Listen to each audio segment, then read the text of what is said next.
The conscience of the city was put under quarantine. Masks were no longer on faces, they were built into minds. The sickness wasn't in the air, it lived in relationships. People no longer infected each other with breath, but with poison thoughts. TV said, no reason to panic. Sponsor ads replied, new fear collection now on sale.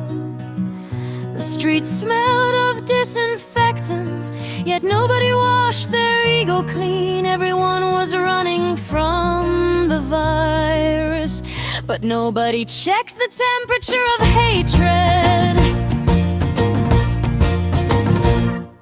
That night I caught another signal through radio waves. Under the baseline trembled the trauma of the world Eurovision stage. There was the planet's diagnosis sheet. One country glittered and sang, love is love.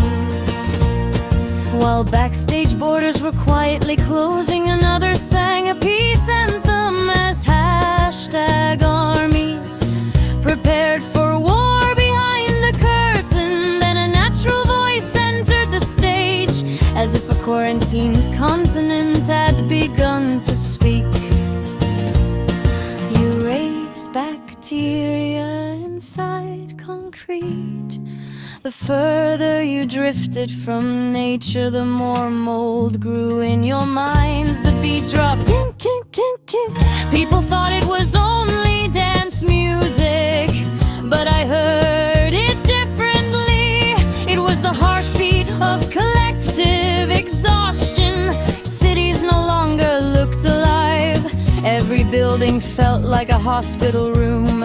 Every place carried invisible infection. I locked the door to protect the children, because some viruses spread not through air, but through normal-looking people. Familiar hands tried to open the door, carrying invisible Michaels, hypocritical smiles, fake compassion, emotional manipulation.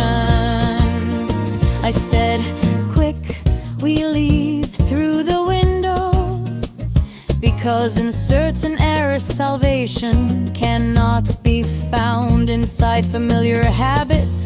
The bus was overcrowded, everyone had caught each other's fear. Yet despite the chaos, someone still made space for us, meaning humanity had not completely died yet. I searched for boiling water to cleanse the toxins, because humans always try to boil their souls clean. The nurse said, I can inject the antibacterial. I answered, not for me, for the children. Because when you love someone more than yourself, protecting the future matters more than protecting your own blood. And the world still fails to understand the most dangerous epidemic is not a microbe.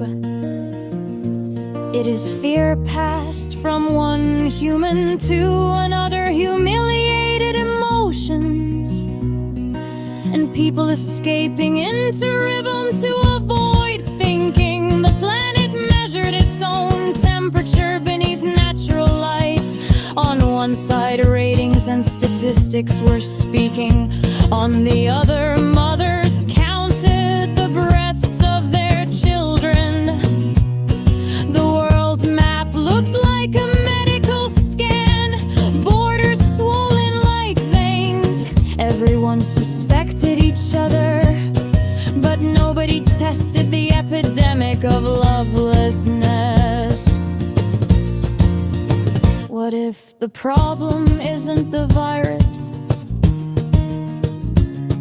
but the way we breathe through each other's fear? Then from afar came something like a natural sound, smelling of ocean, calm like soil, as if the world whispered, is wiser than you. Meaningless words are no longer heard. Feel the heartbeat of the planet instead. Somewhere humanity is being searched for. Somewhere people are searched with lanterns.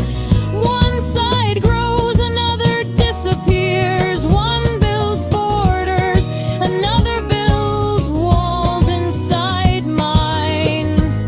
But if one child still nods their head to the same rhythm through headphones, then maybe the world is not fully divided yet.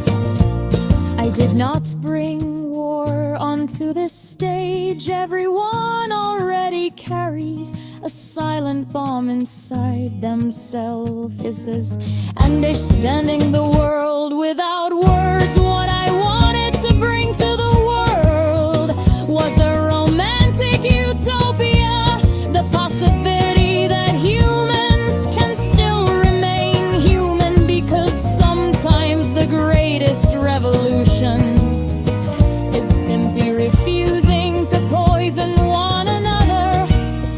And maybe someday